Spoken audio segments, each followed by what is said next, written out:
মা, আমার একটা বন্ধু এসছে। আবার বাড়িতে মেয়ে এনেছিস? আরে ও মেয়ে না, ছেলে, বিভান। হ্যাঁ, তবে একটু মেয়ে মেয়ে ভাব আছে আর কি। হ্যাঁ?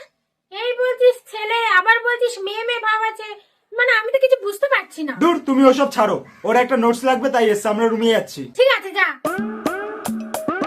তা বিমান, কলকাতায় তুমি একা থাকো না ফুল ফ্যামিলি? না আন্টি, ফ্যামিলি না, আমি আমার বয়ফ্রেন্ডের সাথে থাকি। বয়ফ্রেন্ড? হ্যাঁ, অ্যাকচুয়ালি আমার বয়ফ্রেন্ডও কলকাতাতে রেন্টে থাকতো।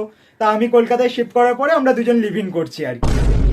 এই মিজান, তুইও আমাদের ফ্ল্যাটে একবারও যাসনি না? যাস না, আমাদের ভালো লাগবে। ও বাবা, এ তো দেখছি আমার ছেলেকেও এদের দলে ঢোকাতে চাইছে।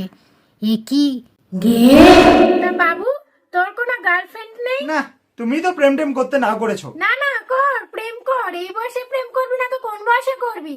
একটা ভালো মেয়ে দেখে প্রেম কর, ভালো মেয়ে মেয়ে মেয়ে দেখে প্রেম কর। ঠিক আছে, এত করে জোর করছো যখন, না হয় একটু ভেবে দেখবো। আচ্ছা, তোরা তাহলে গল্প কর, আমি একটু আসি। হ্যাঁ? ভাই, অ্যাক্টিংটা কেমন করলাম? সেরা ভাই, সেরা। এবার চল চল, তুই আমাদের বাড়িতে যাবি, তুই গিয়ে সাজবি, আমি প্রেম করার পারমিশন নেবো। চল চল চল চল চল চল চল।